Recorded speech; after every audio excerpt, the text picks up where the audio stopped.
Hello नमस्कार मैत्रिणींनो, माझ्या चॅनलमध्ये तुमचं मनापासून स्वागत आहे।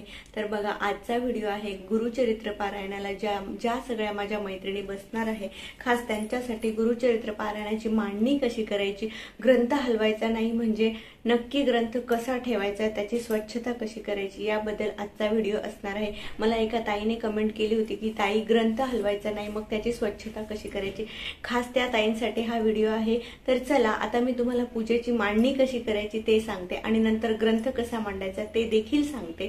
तर अगोदर आपण मांडणी कशी मांडायची ते सांगूया। ही मी तुम्हाला फक्त मांडून दाखवलेली मांडणी आहे, मी पारायणाला बसलेली नाही, ती मांडणी नाही, फक्त तुमच्यासाठी कसं मांडायचं हे मी तुम्हाला ह्या व्हिडिओमध्ये सांगणार आहे। तर चला तर मग आपण आता सुरुवात करूया मांडणी कशी करायची त्यासाठी।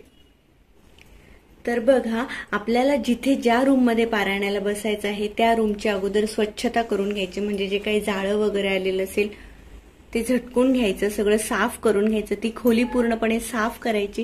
त्यानंतर फरशी वगैरे जी असते ती आपली स्वच्छ पुसून घ्यायची, जिथे पारायण मांडायचं आहे तिथे।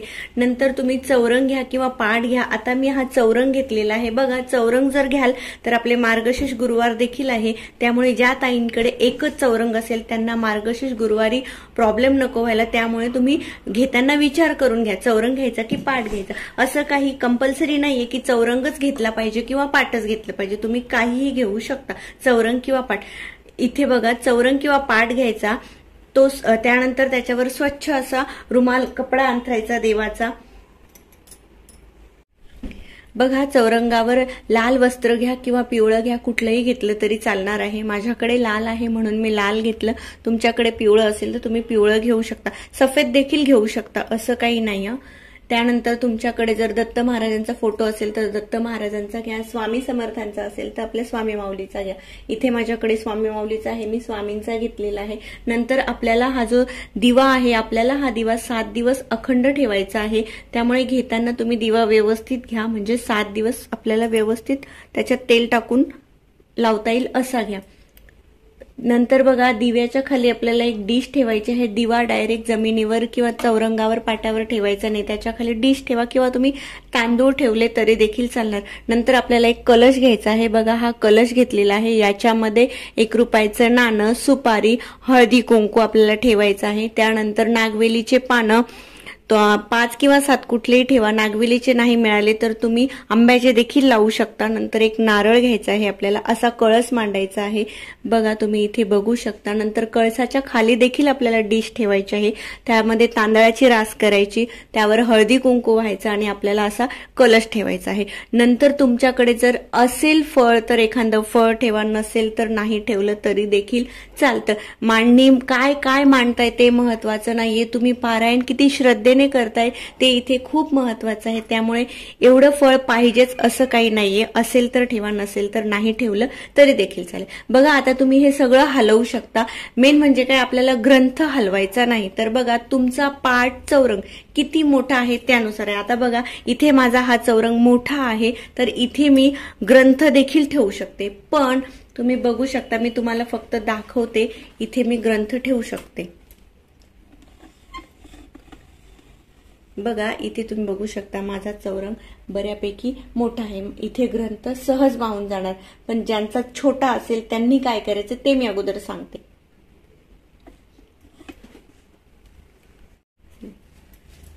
बघा, असं एक पाट घ्या, छोटा घ्या मोठा घ्या कुठलाही चालेल, असं काही नाही, फक्त आपला ग्रंथ त्यावर ठेवता आला पाहिजे आपल्याला व्यवस्थित। नंतर आपण असं ब्लाउज पीस घेणार आहे, त्या ब्लाउज पीस मध्ये आपला ग्रंथ असणार आहे। बघा, आता तुम्ही याच्यावर असा ग्रंथ ठेवायचा, आपल्याला आपला ग्रंथ उघडा ठेवायचा नसतो, आपलं वाचून झालं की ग्रंथ आपल्याला झाकूनच ठेवायचा आहे, त्यामुळे बघा सहज असा आपला ग्रंथ इथे राहणार आहे। ग्रंथ हलवायची अजिबात गरज पडत नाही।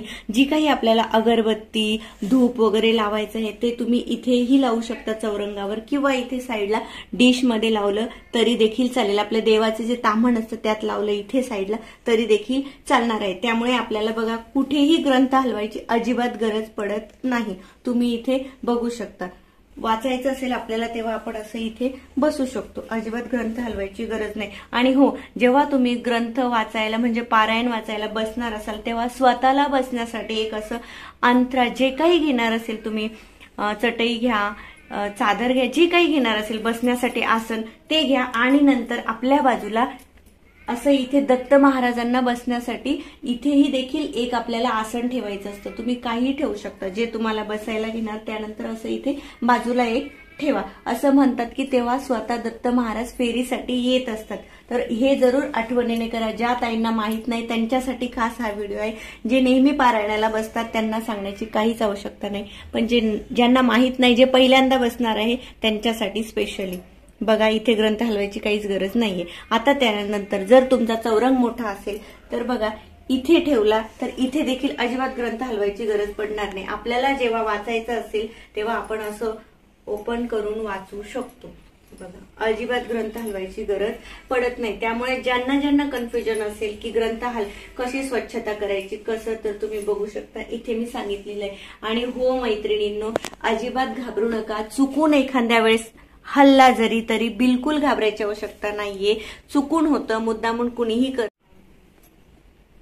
बघा जर समजा कधी चुकून जर आपला दिवा विझला, म्हणजे कधी कधी होतं तेल संपून जाते किंवा आपलं लक्ष नसतं किंवा हवेने विझला जातो, तर अजिबात घाबरू नका. तुम्ही दिवा पुन्हा प्रज्वलित करू शकता.